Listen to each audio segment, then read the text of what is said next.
So good afternoon, everybody. Hello. I'd like to welcome you to this honors program event. We're billing it as part of our Honors Week presentation schedule, but the two presenters that we have for you here today are very special indeed. They have both been accepted to do presentations as part of the Northeast Regional Honors Council Conference, and this year it's a virtual conference. And they're both doing what's called a roundtable presentation. So by the very nature of their presentation, it's meant to be interactive.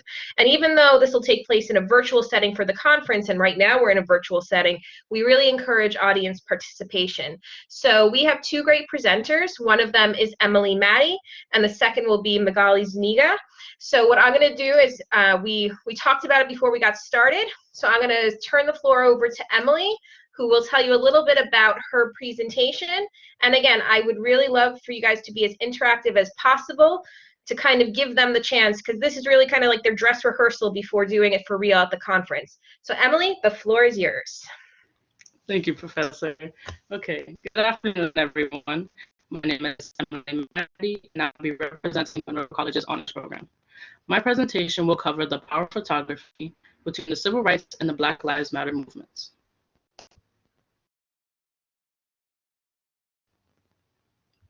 Okay, so the agenda for today will go as followed. An introduction of my presentation in relation to the Northern Regional Honors Conference theme. I will speak about the civil rights movement in relation to the power of photography. I will speak on the similarities and minor differences between the civil rights movement and the Black Lives Matter movement within a slide named The Continued Fight for Justice. I will jump right into the Black Lives Matter movement connected to the power of photography. I will end with the conclusion and my references and contact information. Firstly, photography. What is photography? Photography is the act of capturing pictures and images. A picture holds a variety of messages and emotions and is a form of communication.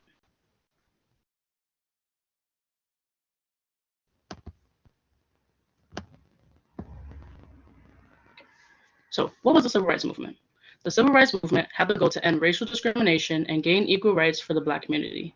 It mainly took place in the late 1950s and the late 1960s. This movement expressed racism, segregation, abuse, inequality, injustice, and much more that was endured by the Black community.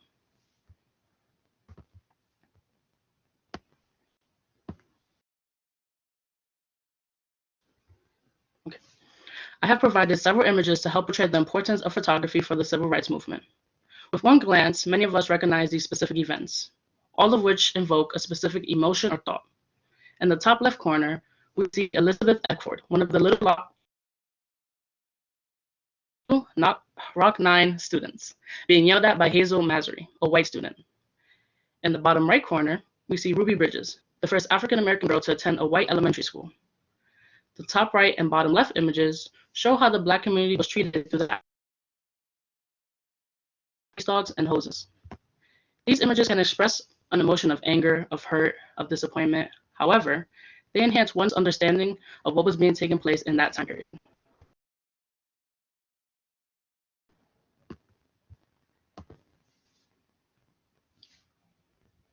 Now let's discuss the Black Lives Matter movement. The Black Lives Matter movement sparked due to the Black community still facing similar struggles. Yeah. Okay. Can you still hear me? Yeah, we can still hear you. I just want to see if that improves because you're cutting in and out a little bit. Okay, let's work like this. So let me see. Let's restart.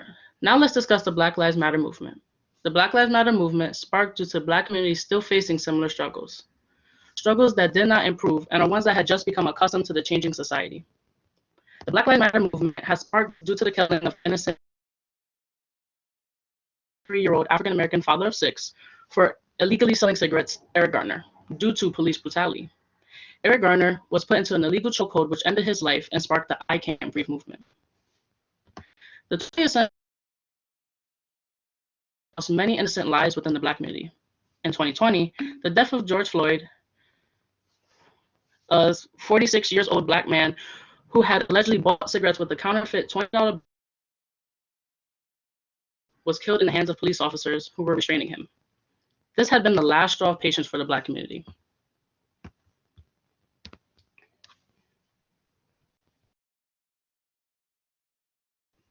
Similarly to the civil rights movement, these images of the Black Lives Matter movement evoke a variety of emotions and thoughts.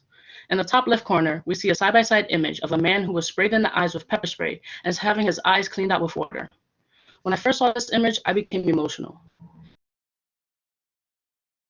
In the image, we can see the pain that he is in just to simply be treated fairly and equally within society. In the bottom right corner image, we see police officers aiming guns filled with rubber bullets at a man and a young child. This being a photographic documentation with the understanding that no matter an individual's age, they are in danger. The bottom left corner and the top right corner images are fairly similar. The numerous posters and individuals, as well as the raised fists to show the power that is held within the people that are coming together to protest.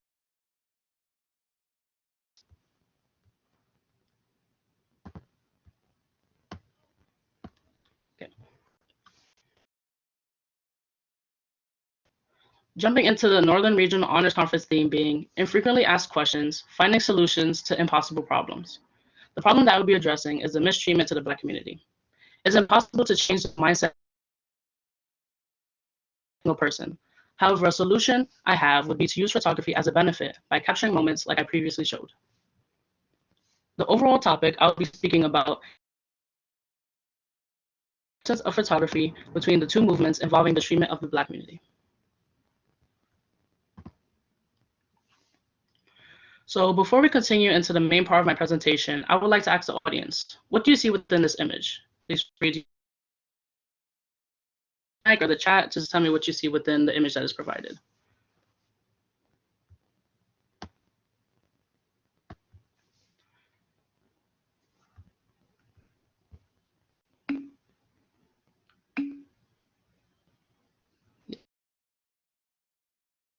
Signs around Black men's necks. The sign says, I'm a man.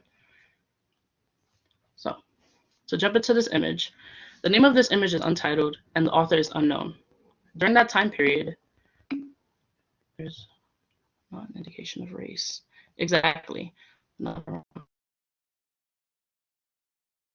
Exactly. Okay, we're going to get into it because you both make extremely important points. The name of this image is untitled and the author is unknown. During that time period, many of the officers would tamper with the cameras and evidence so there would be no proof of what they were doing. However, this image dates back to March 29th of 1963 in Memphis, Tennessee. So as some of you may have stated, what does the eye see at a first glance of this image? We see a line of sanitation workers on strike, passing a line of officers holding guns out to them. The guns have knives at the end, and the men have signs that say, I am a man. But when taking a closer look, what have we missed? The police officers have their fingers on the trigger ready to shoot. There are military tanks behind the men. The line of officers, or the line of men is possibly longer than the line of officers. Yes.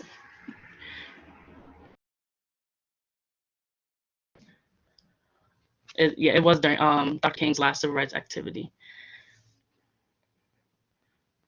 Okay, so like we said, when taking a closer look, we may see things that are not what we at first initially saw when we first took a glimpse. Within one single image, we're able to see point of views. Although the image could invoke a different emotion or thought for everyone, it is important to see the importance of this image and its impact on us while dating back to 1968. Before addressing an image from the Matter movement, I would like to speak on the similarities and minor differences between the civil rights movement and the Black Lives Matter movement within this slide named The Continued Fight for Justice. The image on the left, would be an image taken within the March on Washington protest of 1963. A similar march with an unknown location was taken in 2020, approximately 57 years later.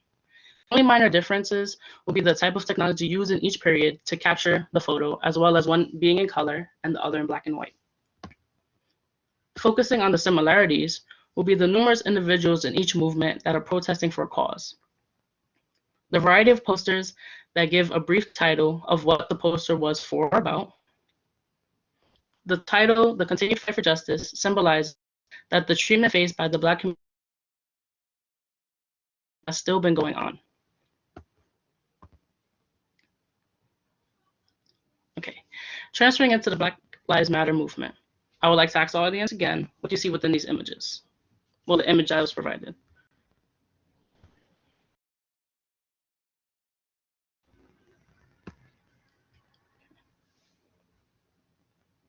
Right away, I see the arms. Yes, the arms of one of the police officers, to be precisely. How similar is the first image?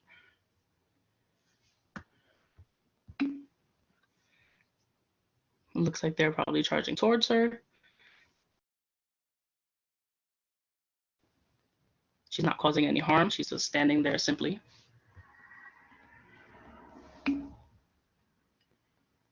Yes, the police have guns pointed towards the protesters. Let's see.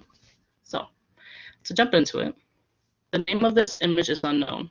However, the photographer, Backman, was able to capture this powerful photo. It was taken on July 9th of 2016 in Louisiana. What does the eye see? We see a young woman. Let me see to be. Yes, overreaction by the police officers. That's a great point that I'm about to get into.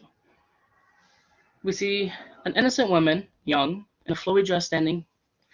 2 to 3 officers approach her with suited armor to detain her. However, there's a much deeper meaning that everyone has pointed out. What has the eye may have missed? The line of officers in the same suit and armor behind them. The way the officers lean back cautiously while approaching an unarmed young woman. The image portrays the use of police power over the innocent.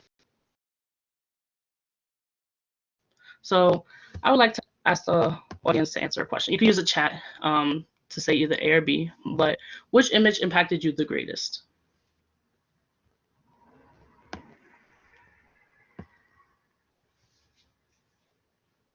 Let me take a minute.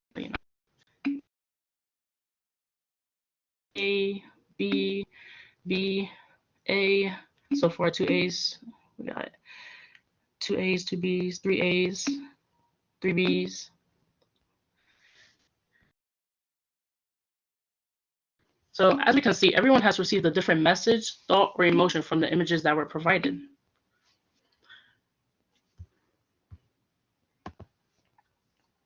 So I would like to open the floor for a discussion. Are we desensitized to images? Are they enough to get the message heard and analyzed? Desensitized meaning to be made less likely to feel shocked or distressed at scenes of cruelty or suffering by overexposure to such images. From the images that I have shown, yes, Professor Ulrich. Yeah, I think, on social media, we see so much today. I think we do become a bit desensitized to these things. I remember I'm old enough to remember, of course, the Arab Spring a few years back. And of course, the Black Lives Matter protests of the past summer. And, even the civil rights movement, you had me for decades, decades. So, yeah, I mean, over time, you just look at these images and you say, oh, there's another image of, the police lining up for a protest or whatever it might be. But the young woman in the flowy dress and all those police on the other side just that really struck me. Thank you. I completely agree. For that specific image, you can see how they have 20 police officers in big suits and armors, in a sense, going against a young woman in a flowy, simple dress, standing there innocently. So I completely agree that over time, that's why photography is important, because over time, these images are what we see and we recognize, but they still bring that emotion and thought and meaning to us, to the present day and to the future. So for whatever images we take now, it'll hold us to the future. Yes. Yeah, I just wanted to add one more thing. Seeing the woman in the dress and all the police kind of reminded me of that picture of the Tiananmen Square in protest in China where the man stopped the tank. The tank stopped in front of the man. He's just standing there all by himself. It just kind of reminded me of that. And that's an amazing point. You can see one image and it reminds you of another. Then you start to think about all the images you've seen throughout your life. and the meaning they hold, what events were taking place. Those things are important to keep to us and to realize that photography is an important part of our life. From the images that I have shown, even though some do not show an act of pure violence, they still hold a similar meaning and impact on an individual. This shows that photography is to not only photograph these events, but because they are an image of a memory that holds a specific emotion or thought. So for my audience, do you believe we are desensitized to images, and are they enough to get the message heard and analyzed? We heard from Professor Ulrich. Is there anybody else that would like to open their mic and speak? Yes, Professor McDonald. So I would say that I think that we are somewhat desensitized to images, and I think we have a responsibility as consumers to pay attention to the things that we look at and to really analyze them. And I think that, your presentation has pointed out or allowed us to look at things, very like specifically, right? Like, we're focusing on that. I think, oftentimes there's so many things that are focusing and, trying to grab for our attention rather. And I think, the images, particularly the more recent images with Black Lives Matter, I think oftentimes we see so many of them at once, or they're kind of streamed and you can't really look, right? And I think it is about looking. And I think, again, a photographer is trying to capture a moment, and, the objective of that picture sometimes changes from situation to situation. But, I do think that we're desensitized, but I think if we take the time to really look, it is enough to kind of, be able to use these images as ways of understanding our history, even if it's not the most pleasant history to examine. I completely see in our books. Yes, Caitlin. I would love to hear your input. Okay, so I completely agree with Professor McDonald, like 100%. I'd also feel that we are more desensitized to these to such images, well, especially to a certain point where or to the extent where we see like the next thing that we kind of like may be shocked from. But overall, I feel like there's patterns that people don't usually pick up on, and with your presentation we get to see the comparisons, and I think you're doing a great job like having us look at these images and take a better look at understanding that that this is kind of repeated history. And I do also think it is enough for us to kind of get the ball rolling. We're understanding that these images and the comparison from over 50 years ago to now, it's something that we should take a better look at. I completely agree, and I want to thank you for your statement. Is there anybody that would like to chime in before I give my opinion? I think you can go ahead, because if this was the real conference deal, you're getting close to your 20 minutes. So why don't you move forward, Em? Okay. Well, thank you, everybody. I do agree with what everybody has said. And that brings me into my conclusion. So the way that the Black community is treated has not changed throughout time. It has just adjusted to the way that society has progressed. These movements allowed visual documentation and photographs of what the Black community faced, and they helped elaborate on the significance of photographic documentation. Photography within both of these movements is important to portraying their messages. Although there may be differences within the society, technology, and messages of these movements, photography has allowed the injustice faced by the Black community to be visually documented. Here is a copy of my references for this presentation.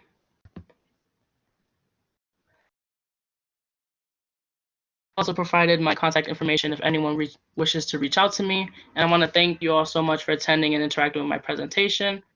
And Yes, congrats! Yay, very well done. So, all right. So that was really good, Em, and I think that you did a great job. I think it was a very well organized presentation. I think your slides really kept the audience engaged, and I think you asked a lot of questions. Now, just as I'm transitioning between our two presenters, right? So if this was the NRHC conference, there would there will be a moderator, and I'm the moderator for right now. So each roundtable person has about 20 minutes to do their presentation. So we have one more roundtable practice right now. And I think one of the things, and Emily, you can correct me if I'm wrong on this one, is you were worried if you would be able to like fill your time and you could have gone over because you had people who were engaged in the conversation. So that's one of the nice things about, number one, our community here at Monroe, that we're able to kind of talk with one another and be able to really engage in conversation in the honors program. But the same is true at this conference. So you had what I would consider a real life conference experience right now, and you did an awesome job. So Magali, now that you've seen somebody go through it, you're also going to do an awesome job. So I'm going to turn the floor over to you, and you can give your roundtable talk. All right, I'm just trying to see if I can turn on my camera right now. No problem. Oh, there you are. Hello. Hello. All right, so my presentation focuses on COVID-19's toll on immigrants and bringing awareness to their struggles. And let me see if I can control it. Oh, I can. Okay. So our agenda today consists of an introduction and a background, some definitions, the representation of undocumented immigrants in the workforce, their contributions to the economy, some obstacles that they faced pre-pandemic times, as well as issues that they're facing during the pandemic, and finally a conclusion. So the following definitions are of some words that will be mentioned throughout the entire presentation. These include the public charge rule, which was implemented by the Department of Homeland Services. According to them, a public charge is defined as an alien who has received one or more public benefits, as defined in the rule, for more than 12 months within any 36-month period. However, receiving public benefits does not automatically make an individual likely at any time in the future to become a public charge. The next one is the Supplemental Nutrition Assistance Program, also known as SNAP, which provides nutrition benefits to low-income working people, senior citizens, the disabled, and others that can be used like cash to purchase food. Section 8 housing allows private landlords to rent apartments and homes at fair market rates to qualified low-income tenants.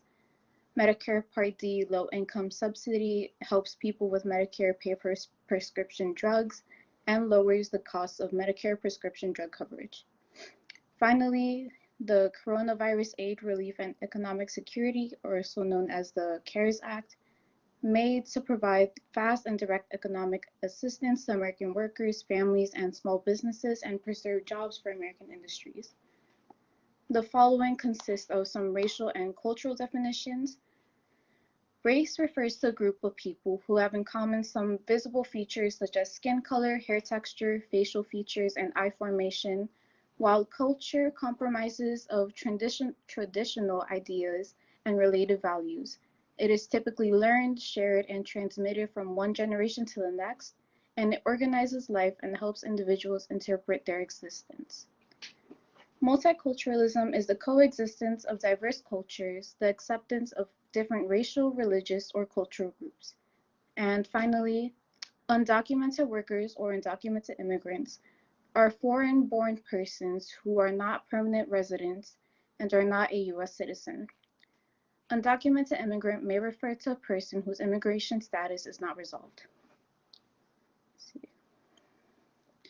So this next portion focuses on representation of undocumented workers in the United States. Many U.S.-born citizens, Many U.S.-born citizen workers believe in the myth that claims immigrant workers, whether they be legal or undocumented, are stealing their jobs. Although there are immigrant workers that do work in the same occupations as their citizen counterparts, this is not deemed to be true. Rather, they work in occupations that complement the jobs of U.S. citizens and therefore result in a greater economic activity. As the country came to a halt in 2020, and both state and local governments began to issue stay-at-home issue. Okay, let me start over because I messed up. Right. As the country came to a halt in March of 2020 and both state and local governments issued stay-at-home orders, the U.S. Department of Homeland Security published a list of essential workers that were deemed to be vital to the continuity of public health and safety. Currently, almost 2.4 million immigrants are in the workforce. Oh my God, I keep being so nervous. Hold on. I'm sorry. I'm going to start over because I can't. No. You don't need to start over. No, okay, I'm not going to let you, okay? Because you're not going to be allowed to do that the day of. So right. Stay on the slide that you were at, okay? Take a deep breath, okay? You got it. All your friends are here, all right? If the ding of the chat is bothering you, we will be quiet. All right, but All right. just pick it up from here, okay? Okay. I just want to know, does my audio sound okay? Because if not, I'll turn off my camera. Yes, your audio Okay. sounds good. But I mean, Alright. if that would make you feel more comfortable to turn off your camera for today, I'm fine with that too. I'm just forcing myself to do this. All right, so the following portion bases on the representation of undocumented workers in the United States, and many US-born citizen workers believe in a myth that claims that immigrant workers, whether they be legal or undocumented, are stealing their jobs. And although there are immigrant workers in the same occupations as these citizen counterparts, this is not deemed to be true. Instead, they work in occupations that complement the jobs of US citizen workers and therefore result in a greater economic activity. As the country came to a halt in March of 2020, and both state and local governments issued stay-at-home orders, the US Department of Homeland Security published a list of essential workers that were deemed to be vital to the continuity of the United States public health and safety. Currently, there are almost 2.4 million immigrant workers in the medical field. Hold on. Sorry, I messed up. There are currently, I messed up. Okay. So in the workforce, there are a majority of undocumented and legal immigrants, and they make up a vast portion of many occupations. As seen in this chart right here, 25% of them are in farming, fishing, and forestry industries, 16% are in construction and extraction industries, 15% of them are found in grounds cleaning and maintenance industries, 8.7% of them are found in food preparation and serving related occupations, 5.6% are found in transportation and material movement occupations, 1.5 1 in 5 workers in landscaping, maids, and housekeepers are undocumented, and nearly 30% of agriculture workers are undocumented as well. Although these do not seem to be as important compared to other essential workers in the medical field, these are important to keep food and the majority of the economic state of the United States running. Let's see. All right. So there are currently 2.4 million immigrant workers in the medical institutions, and out of these millions of workers, 242,000 of them are undocumented workers and registered nurses, licensed practical nurses. 168,000 of them are in lab diagnostic technicians, and 164,000 of them are home health aides, nursing assistants, and personal care aides.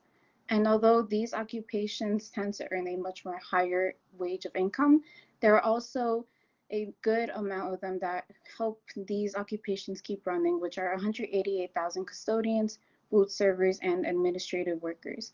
All of these individuals help keep these facilities running, as well as help us in this battle of the pandemic. Let's see. Can I move it? Okay.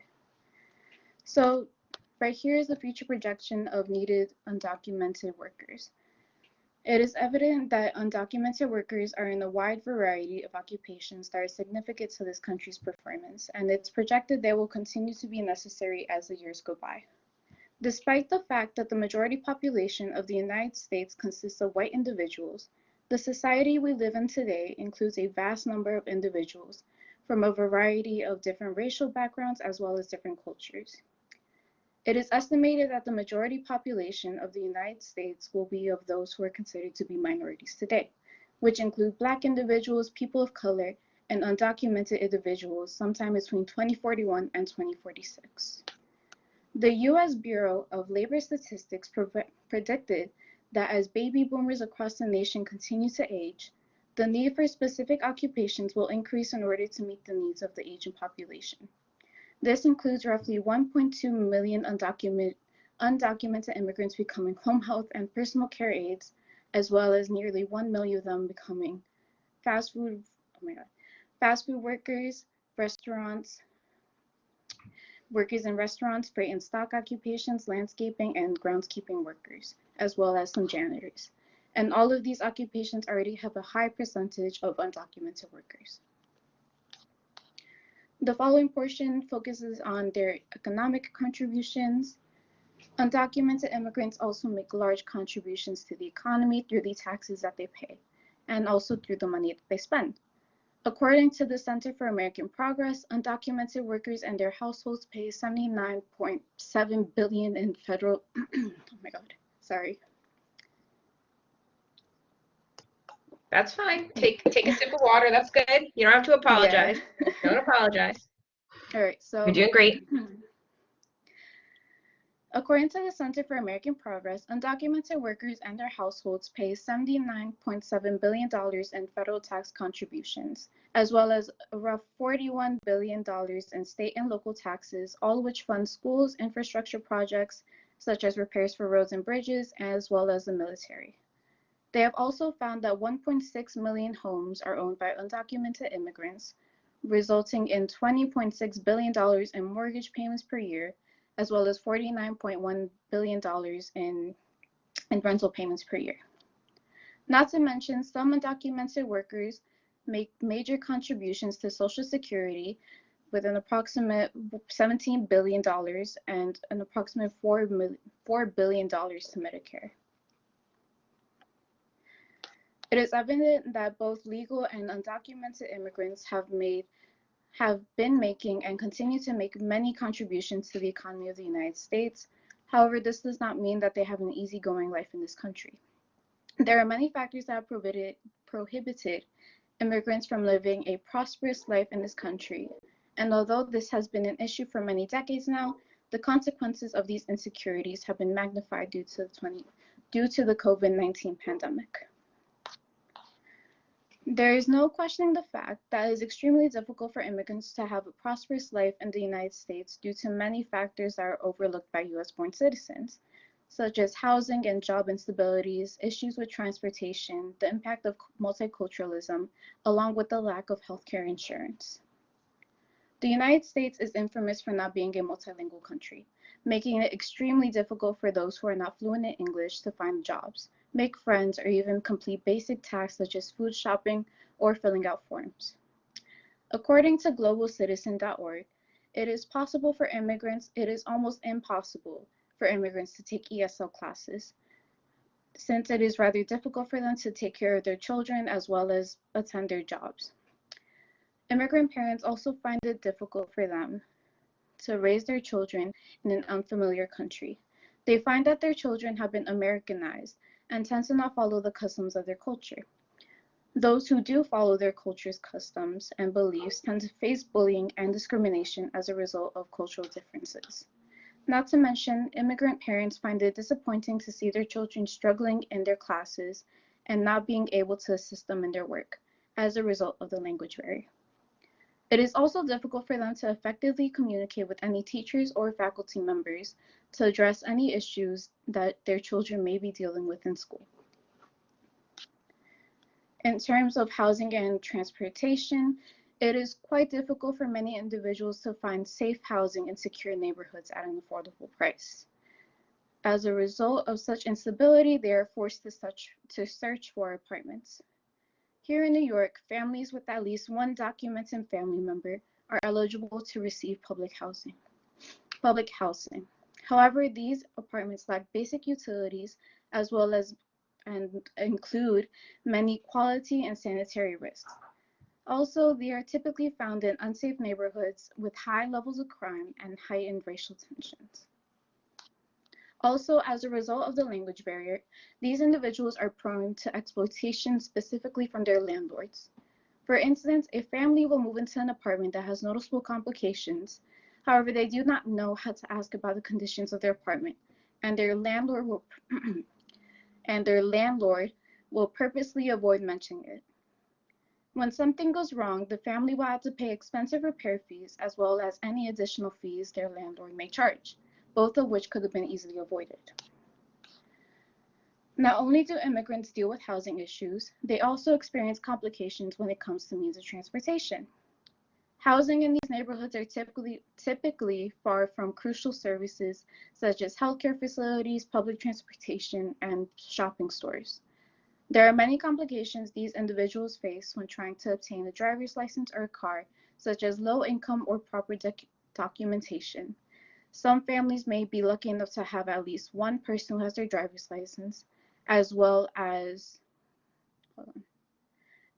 Okay, some families may be lucky enough to have at least one person with a car, as well as one person with their driver's license. However, those that do have these circumstances find it extremely difficult for them to get their children to and from school, and also makes it difficult for them to get to and from their jobs, making them to strictly rely on public transportation, which increases their exposure to unsanitary conditions and illnesses. These two images depict some of the living conditions that NYCHA or New York City Housing Authority residents face. As you can see, these are very unlivable conditions, and nobody should be forced to live under such conditions in order to be able to afford some secure and safe housing. Okay, so as previously mentioned, it is difficult to find safe and affordable housing due to the lack of jobs that provide stable incomes for these individuals. It isn't uncommon for an immigrant to have experience in a higher level profession, such as being an educator and engineer back in their home country. However, such certifications outside of the United States tend to not transfer and leaves them having to scramble to find any job that they can find, which doesn't exactly mean that it's the most safest or the most desirable job. The majority of these occupations that these individuals are forced to take do not provide health care. If they were to be injured on the job, they wouldn't be able to receive any form of medical care due to the fact that they simply cannot afford it. In February 2020, the Department of Homeland Security implemented the public charge rule, which, as previously said, encouraged immigrant officials to decide if an individual is considered to be a public charge when they apply for entry or permanent residency in the United States.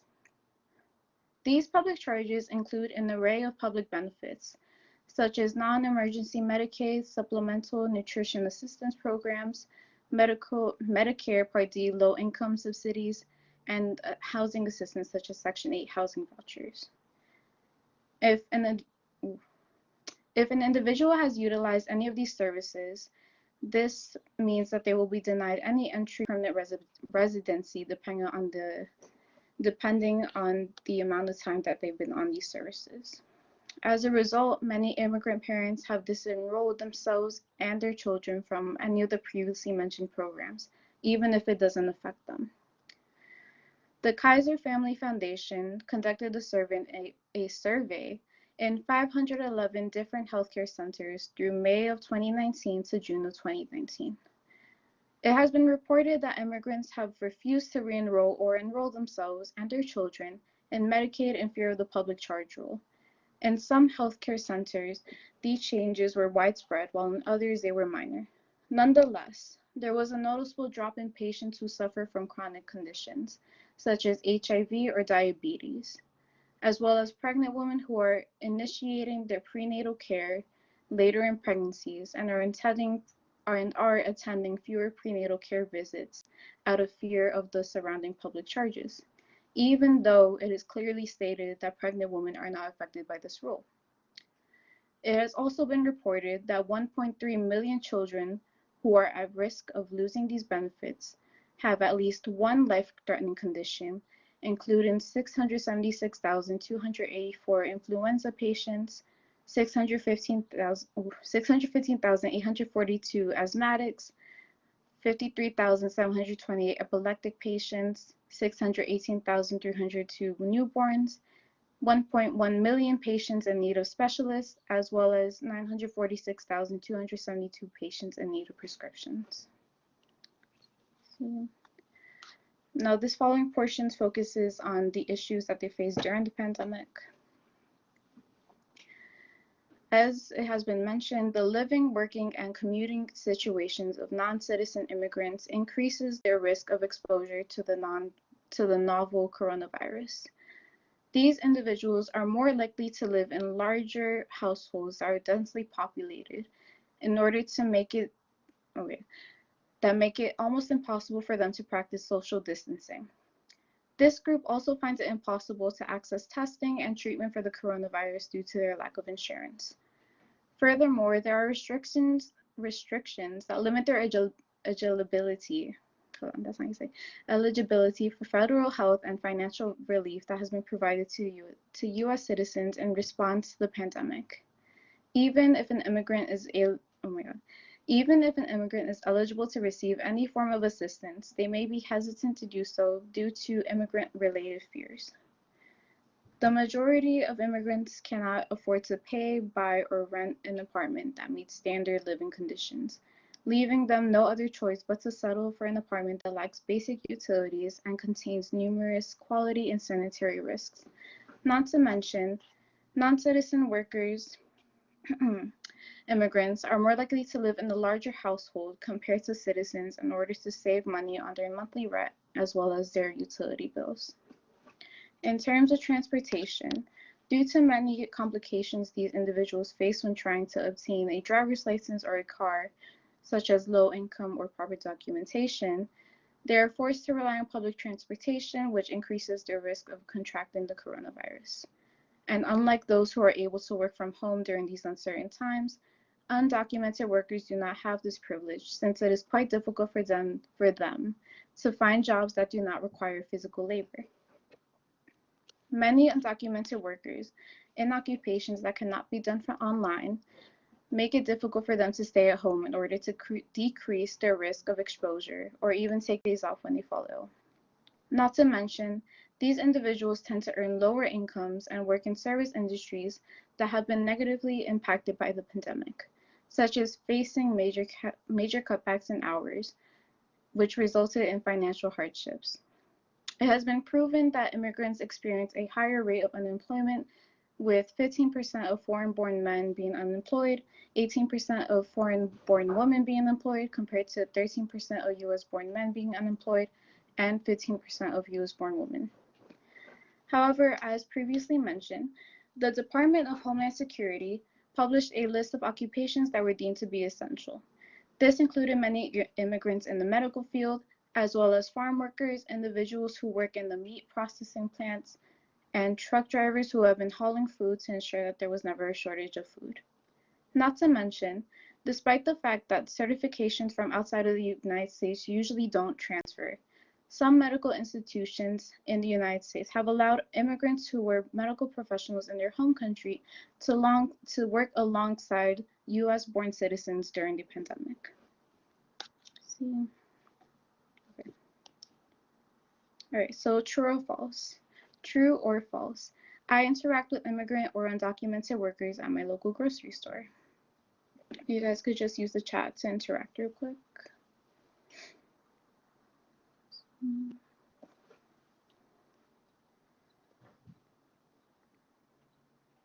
Okay, all of you saying true so far. All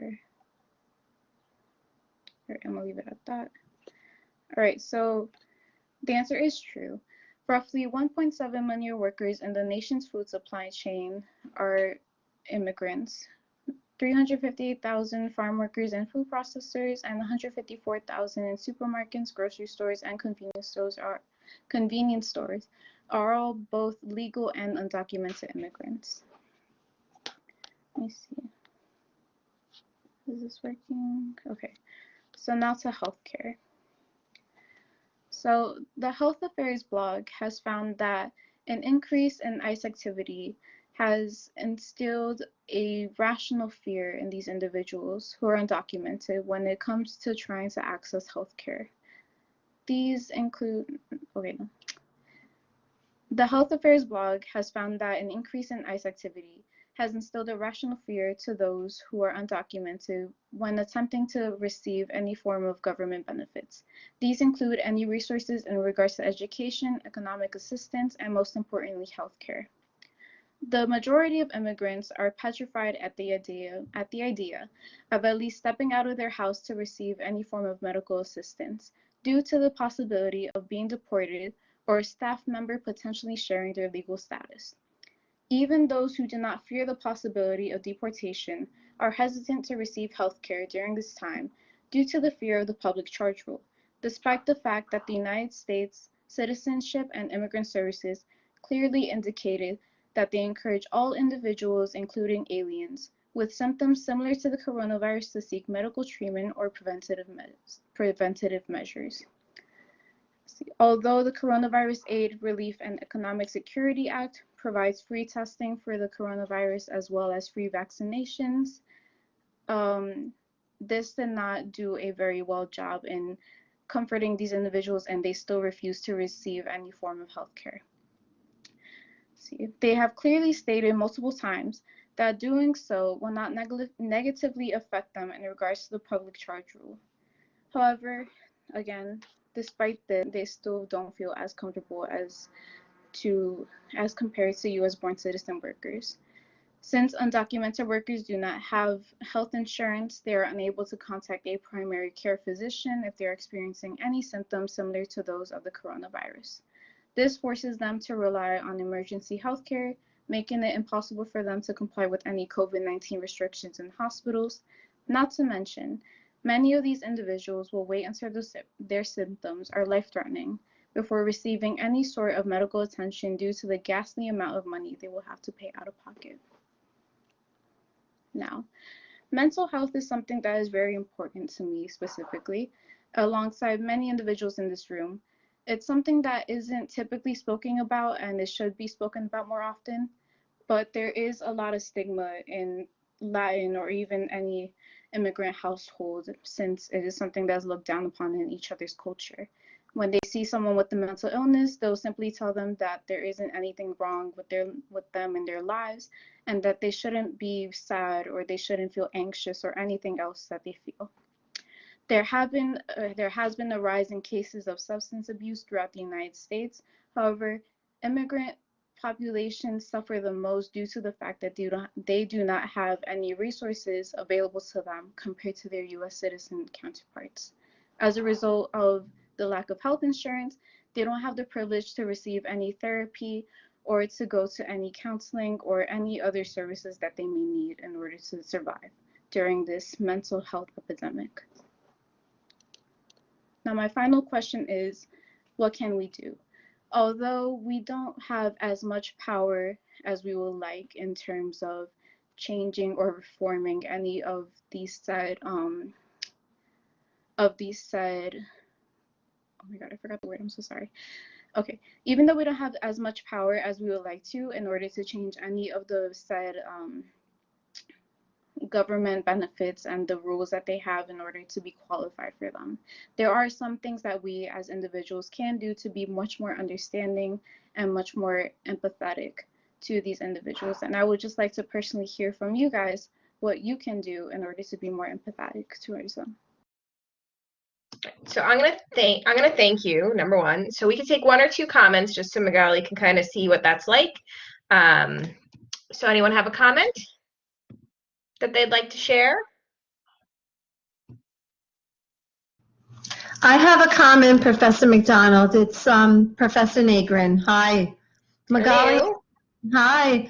I think this was fantastic. Something that really, there's a lot of disturbing evidence that you provided, about this topic, enlightened us about, but something so awful is that how many, wait until they're tragic, like almost tragically ill, so they get so ill before they'll even think about getting help. That's one thing that really stood out to me, number one. And then one of the last points you made about the stigmas concerning certain cultures, in regards to, just even, finding some type of help for, some issues regarding one's anxiety or depression. And then the third thing, I thought, I was just taking some notes. The third thing is, like, let's look at New Rochelle, for example. I mean, there are so many buildings right now presently going up, like these high-rise, luxurious buildings all over New Rochelle, but we all know that they are not affordable, So when you spoke a great deal about the unsanitary and the lack of affordable housing, I mean, here we are in New Rochelle, like this major city, and yet, they continue to build and build, but the housing they're building is not affordable. So I just thought I'd mention those few things. And thank you. This was awesome. No, thank you for the comment. It's really great how you mentioned how, like, housing in New Rochelle isn't affordable, and a lot of housing here in the New York, or like even the United States, isn't affordable at all, especially if you're trying to find somewhere that's safe and like stable. So these people really have no choice but to raise their children in really dangerous areas, and obviously they don't have the same opportunities as people in much more nicer areas of wherever they live, and it shows you how they become a product of their surroundings. Go ahead, Professor Ulrich. Yeah, This no, will be I the want. last comment for this. Yeah, no, I want to thank Magali for all her detailed research. I mean, it brought home to me how much, statistically, that immigrant workers contribute to American society, and they certainly don't get their fair share for considering what they contribute to society. Definitely. Well, what I will say, so I believe the last couple slides here are just her references, and you can see she did a lot of research, 4 slides worth of references. So I will say, well done, Magali. So everyone give her a big round of applause in the chat. So I'm going to stop the recording here.